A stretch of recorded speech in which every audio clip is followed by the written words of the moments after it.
여러분 안녕하십니까? 대장동 개발 의혹의 핵심 인물 중 하나인 유동규 전 성남도시개발공사 본부장이 검찰 조사를 거부하고 피해오다 오늘 병원 응급실에서 체포됐습니다. 그는 민관 합작 사업인 이 대장동 개발에서 관을 대표해 이 사업을 설계한 인물로 알려져 있는데요. 화천대유에 특혜를 주고 그 대가를 챙겼다는 의혹을 받고 있습니다. 먼저 양수연 기자가 보도합니다. 대장동 개발 특혜 의혹을 수사 중인 서울중앙지검 전담수사팀이 성남도시개발공사 기획본부장을 지냈던 유동규 씨를 전격 체포했습니다. 오늘 오전 9시 반쯤 유 씨가 한 병원 응급실을 나서던 길이었습니다. 어제 출석 요구에 불응했던 유 씨가 오늘도 배가 아프다며 조사 시간을 미루자 수사팀이 그의 잠적 가능성에 대비해 미리 받아둔 체포영장을 집행한 겁니다. 유 씨는 민관 합작으로 추진된 대장동 개발 사업의 설계자로 알려져 이번 의혹에 열쇠를 준 인물입니다.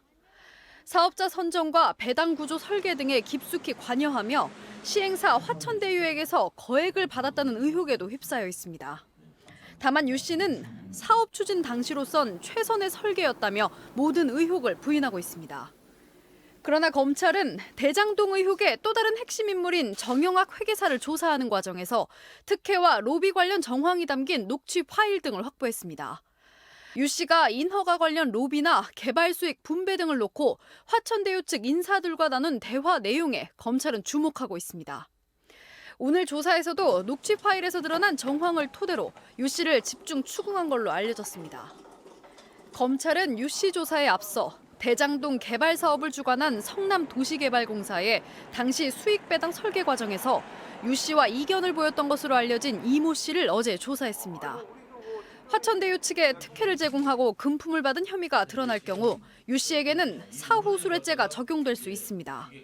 검찰은 그제 압수수색 당시 유 씨가 휴대전화를 던져 증거인멸을 시도했던 점 등을 고려해 조사를 마치는 대로 구속영장을 청구하는 방안도 검토할 것으로 보입니다. MBC 뉴스 양소연입니다.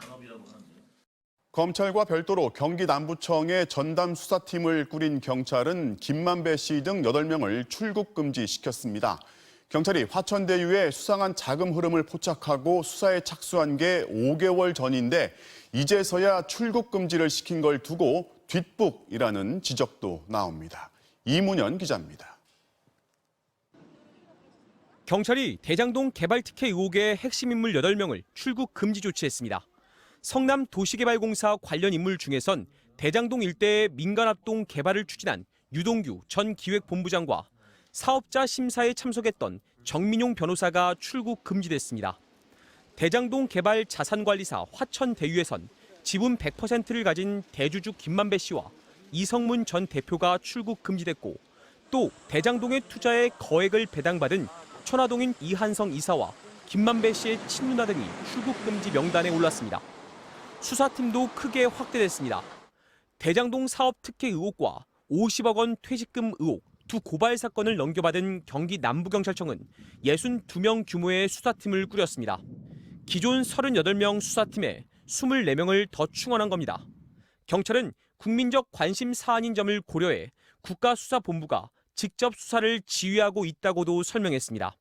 앞서 경찰은 지난 4월 금융정보분석원으로부터 화천대유와 천화동인 관계자들의 수상한 자금 흐름 내역을 넘겨받아 분석을 벌여왔습니다. 추가 고발이 잇따라 접수되자 경찰이 핵심 인물들을 출국 금지하고 나섰지만 이미 천화동인 4호 소유자이자 대장동 개발의 핵심 중 한 명으로 꼽히는 남욱 변호사는 해외로 출국한 것으로 알려진 상황입니다.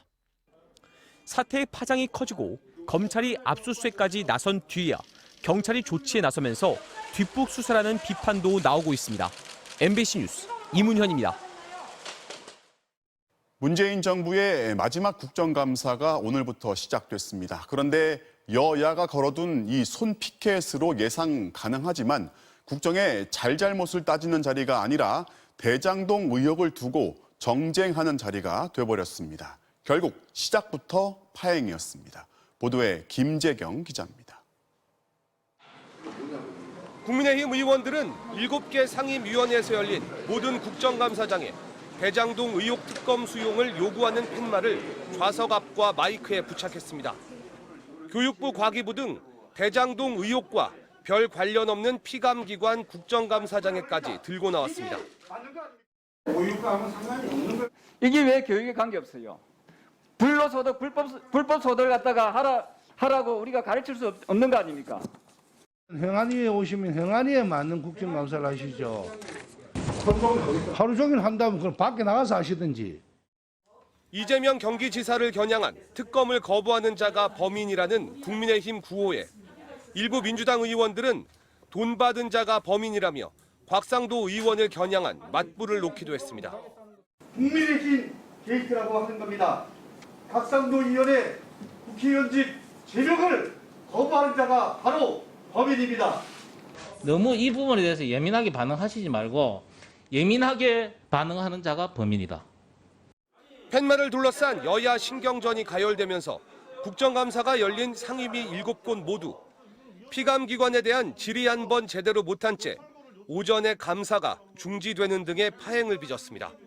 오후 들어 논란의 팻말들을 떼면서 국정감사가 가까스로 재개됐지만 여야의 신경전은 더욱 거칠어졌습니다.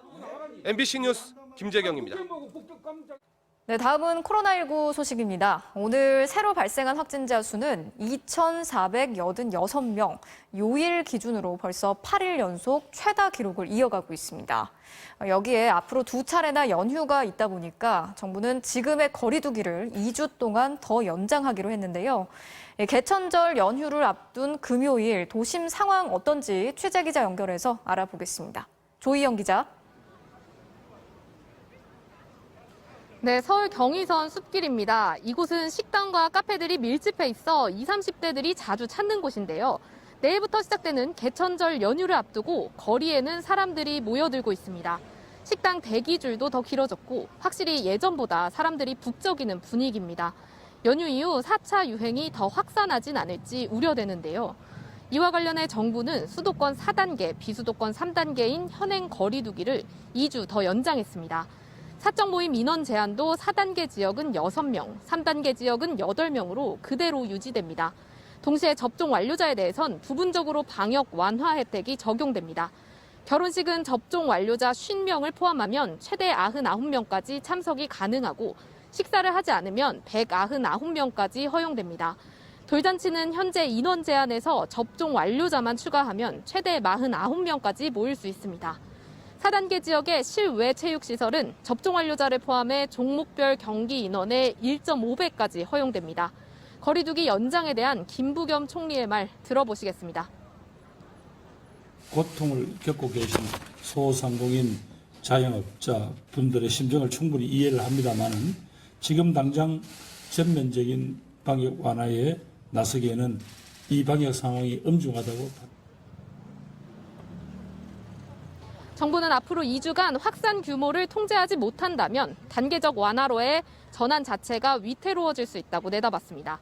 사적 모임 자제와 방역 수칙 준수를 거듭 당부했습니다. 지금까지 서울 경의선 숲길에서 MBC 뉴스 조희영입니다. 네, 앞서 조희영 기자가 전해드린 것처럼 거리 두기는 2주 더 연장이 됐지만 정부는 예정대로 다음 달부터 위드 코로나, 그러니까 단계적 일상 회복을 시작하겠다고 강조했습니다. 여기에 맞는 방역 전략이나 체계를 전환하는 데 필요한 다양한 의견들이 제시되고 있는데요. 김성현 기자가 자세히 전해드리겠습니다. 정부는 단계적 일상 회복의 시작 시점이 11월부터라고 공식적으로 밝혔습니다. 미접종자의 감염 전파를 억제하면서 예방 접종을 확대해 나간다면 11월 이후에는 본격적으로 새로운 방역 체계 전환이 가능해질 것입니다. 약 한 달 정도 남은 셈입니다. 정부가 주최한 공개 토론회에서 전문가들은 방역 체계 전환에 공감을 표시하며 방역 목표를 새로 설정하고 전략을 바꿔 나갈 것을 제안했습니다. 우선 확진자 수 중심인 현행 방역 체계를 위중증률, 치명률 중심으로 개편해야 한다는 의견이 많았습니다.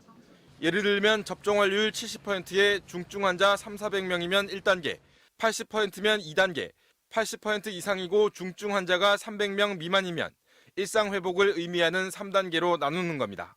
특별한 규제 조치 없이 일상생활을 하는 것은 최종점이고 중증화가 사망으로 이어지지 않도록 생명 보호를 하는 것이 목표고요. 코로나 치료는 재택 치료가 기본이 되도록 해 의료 체계의 부담을 줄여나가야 한다는 제언도 나왔습니다. 이제 추후에는 아예 재택치료가 기본적이면서 재택치료를 받을 수 없는 사람만 생활치료센터로 가는 형태로 빨리 전환이 돼야 된다고 생각하고. 확진자 수는 주간 단위로 발표하되 접촉자를 신속히 찾아내 관리할 수 있도록 역학조사관을 대폭 확충해야 한다는 의견도 있었습니다. 거리두기를 안 하더라도 나머지 수단을 가지고 확진자를 증가시키지 않고 관리할 수 있다.